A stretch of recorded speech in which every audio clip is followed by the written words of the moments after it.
Things took an intriguing turn during Young Thug's high-profile organized crime trial when the presiding judge, Ural Glanville, asked the jury to ignore the flurry of activity on social media surrounding the case.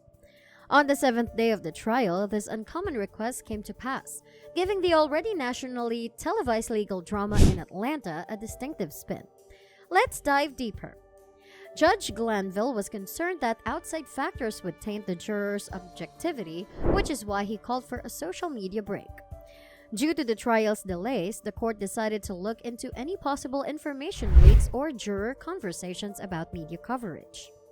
To guarantee an impartial and equitable trial, Glanville proceeded with the precaution of interviewing each juror separately regarding their exposure to media discourse. The jury was reminded by the judge of one very important point. There were only to concentrate on the evidence that was brought forward inside the four walls of the courtroom. This instruction served as a reminder of how crucial it is to protect jurors from outside influences in order to preserve the integrity of a trial in a world where digital updates and fast connectivity are the norm. With accusations pertaining to organized crime, Young Thug, whose real name is Jeffrey Williams, found himself at the center of a widely watched spectacle. The judge's decision to ask for a social media break highlighted how important it is to maintain an impartial trial free from any prejudices or viewpoints that might be introduced by social media.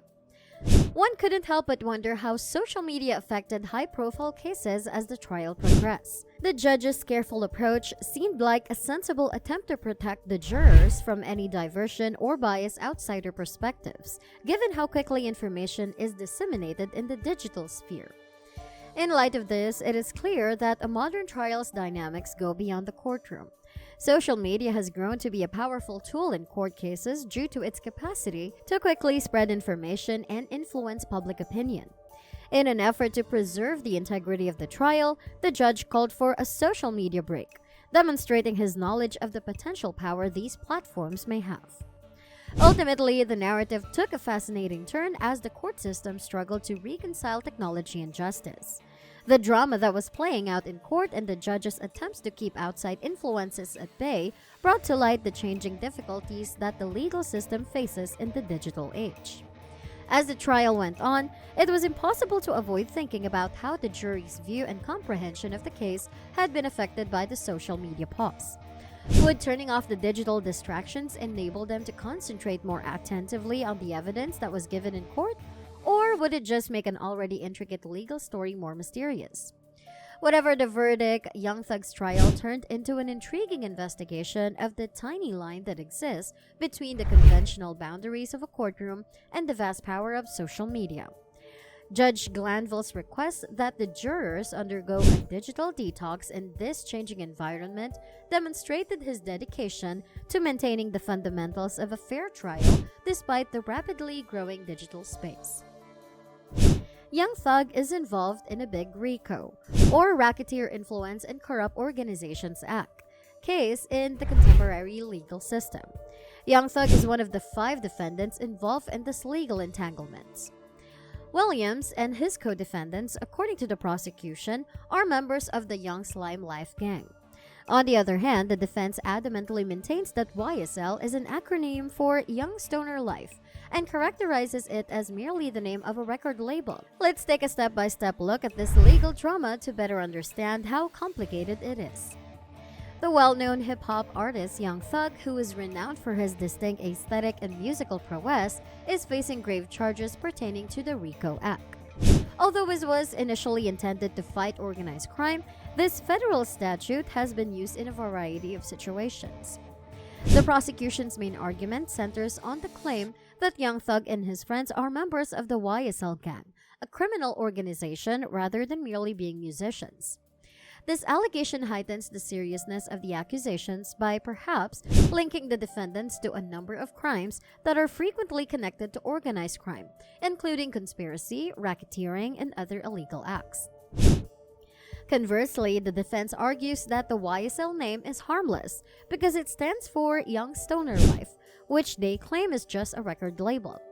According to this viewpoint, any associations with illegal activity are either erroneous or coincidental.